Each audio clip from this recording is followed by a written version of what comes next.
Hemi. The very word draws connotations of prodigious power, speed, and noise.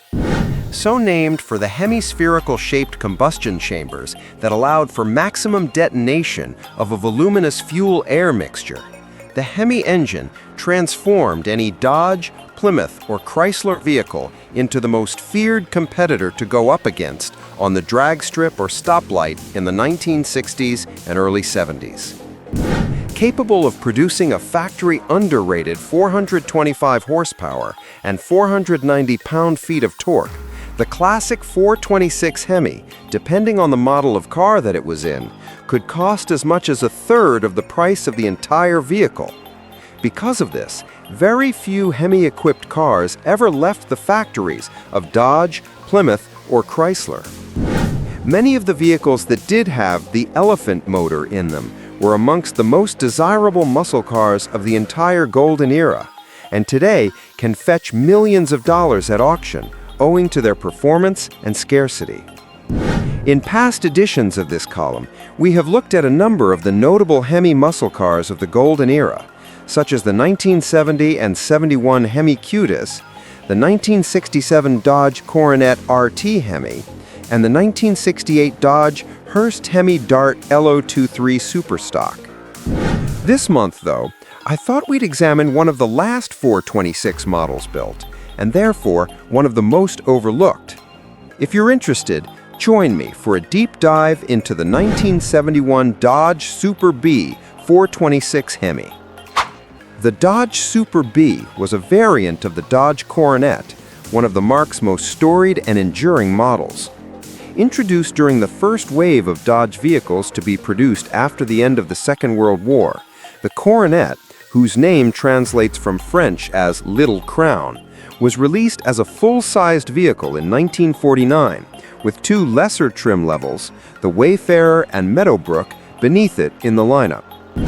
After a slate of refreshes and a pair of total redesigns, Dodge decided to retire the Coronet name in 1959. This was far from the end of the Little Crown, though, as the model's hiatus was lifted with the release of an all-new mid-sized, mid-level Coronet based on Chrysler's B-body platform for 1965. After a mid-cycle refresh, Dodge completely redesigned the Coronet for the 1968 model year, with Plymouth contemporaneously redoing its sister, the Belvedere, using the same bodywork with only small trim changes.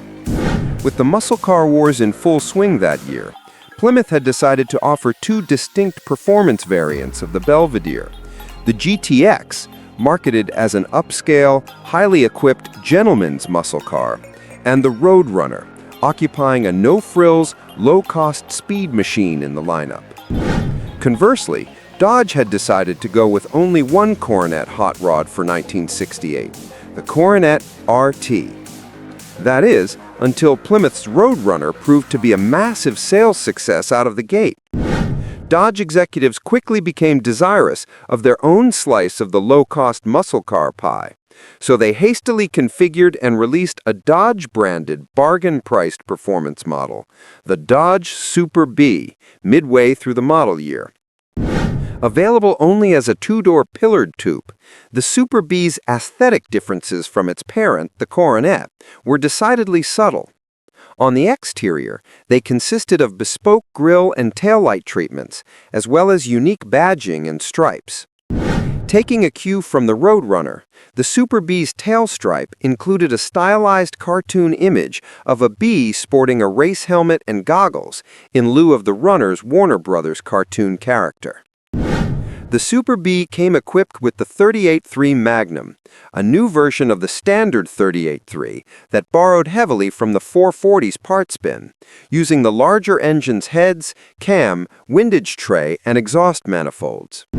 Fitted with a 4-barrel carb and an unsilenced air cleaner, the 38.3 Magnum could lay down 335 horses and churn out 425 pound-feet of twist. The Hemi was offered as an option. Largely due to its abbreviated availability, the Super Bee failed to set the world on fire like the Roadrunner did.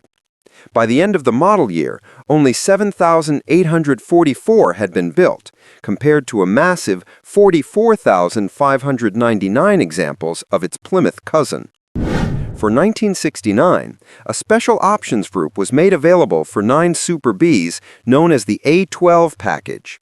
It included a 6-pack version of the 440 motor, so named for the 3 Holley 2 barrels that topped the engine. Slotted in between the 38.3 and the Hemi, it provided 390 horses and 490 pound-feet of torque.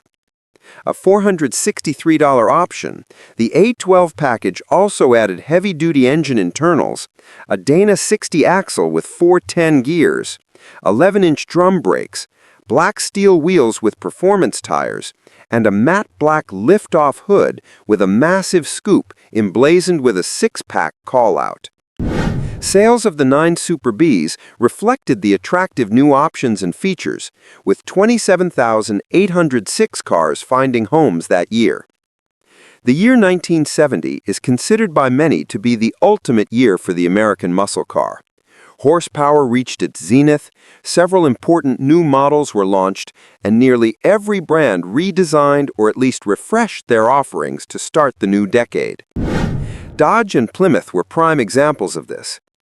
In addition to releasing the new E-Body Challenger and Barracuda, the companies changed their strategy of using the same design across all of their B-Body models.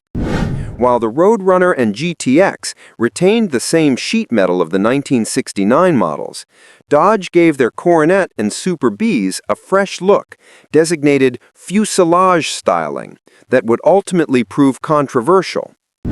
Owing to the love or hate aesthetics of the 1970 B, as well as increased insurance costs on powerful muscle cars, sales dipped to just 5,044 cars.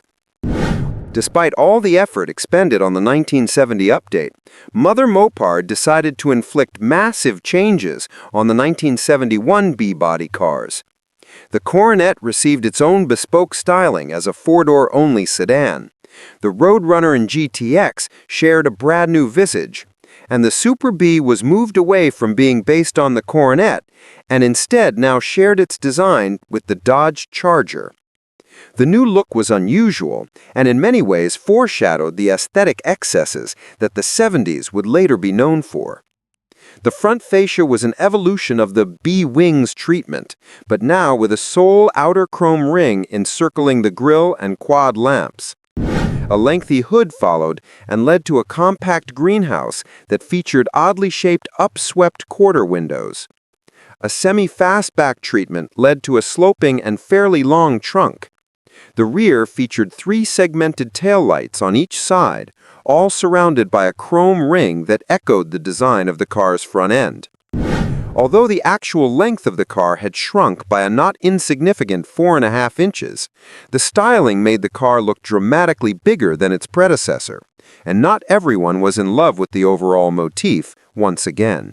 A blacked-out center hood bulge had a large, round Super Bee logo on the leading end, and black stripes extended from the base of the windshield to wrap around the sides of the car, where they ended at the trailing end of the rear fenders. Exterior options included body-colored grille and tail light rings, vacuum-actuated headlight traverse, a front splitter, body-colored mirrors, the Ram Charger vacuum-powered induction air scoop, vinyl roof coverings in various colors, a sunroof, chrome machine gun exhaust tips, and a trunk-mounted Go-Wing spoiler. Available exterior colors were legion and included a variety of the popular high-impact hues, such as FC7 Plum Crazy Metallic, FJ6 Green Go, EV2 Hemi Orange Metallic, GY3 Citron Yellow, and FM3 Panther Pink. Inside, things were Spartan and functional, with the entire interior borrowed from the higher Charger 500 trim level. Rally instrumentation, an option on many of the brand's performance cars, such as the Challenger, was standard on the Super Bee and consisted of 2 large face gauges flanked on the right by 2 smaller ones. Faux wood paneling, high-back bucket seats, a tilt wheel, cruise control, power windows, a choice of radios, and a center console were some optional interior niceties. A handful of interior colors were available. For the first time, a full slate of engine options was available for the Super Bee, and they included the 340 cubic inch small block V8, providing 275 horsepower, the standard 383 Magnum, detuned to 300 horses, the 370 horsepower 440 Magnum, and a slightly power-reduced 385 pony version of the 440 six-pack. Topping the range, though, once again, was the 426 Hemi. In 1971 Super Bee guys, the Hemi sported a 4.250 by 3.750-inch bore and stroke, a 10.25 to 1 compression ratio, a pair of Carter 4-barrel carbs, an aluminum intake, a forged steel crank, forged aluminum pistons, and iron exhaust manifolds, leading to a 2.5-inch dual exhaust with an H-pipe, twin mufflers, and twin resonators. Hemi cars could be outfitted with the buyer's choice of a heavy-duty A833 4-speed manual with a floor or console-mounted Hurst shifter, or a 727 Torque Flight 3-speed automatic for those who wanted one less pedal. For putting all that grunt to the pavement, Super Bee Hemi automatics came with an 8 3/4-inch axle containing 3.55 to 1 gears, while 4-speed cars were equipped with a 9 3/4-inch Dana 60 with 3.54 to 1 cogs. Both could be upgraded from the stock rear to the A34 Super Track Pack package, which included a 4.1 to 1 ratio inside the 9 3/4-inch Dana rear with a Sure Grip LSD. The suspension consisted of a heavy-duty setup with independent, unequal-length control arms, torsion bars, an anti-sway bar, telescoping shock absorbers up front, and semi-elliptic leaf springs and telescoping shocks in the rear. For slowing down, heavy-duty 11-inch by 2.5-inch drums resided in front, with 11 by 2-inch drums in the back. Power assist and front discs were options. Stock wheels on Hemi Bees consisted of 14 by 5.5-inch steelies with a choice of wheel covers shod in F70 by 14-inch bias ply belted pyres, while 14 by 6-inch Rally or Magnum 500 style wheels with G70 by 14-inch bias ply belted radios were optional. For those looking to enhance the look and handling of their Hemi, 15 by 7-inch Rally wheels cloaked in G60 by 15-inch performance tires were available for an upcharge. Despite the weight of the 1971 Super Bee Hemi coming in at a hefty 4,050 pounds, the Elephant motor's massive power and torque combined with the available aggressive gearing meant that the car could perform quite well.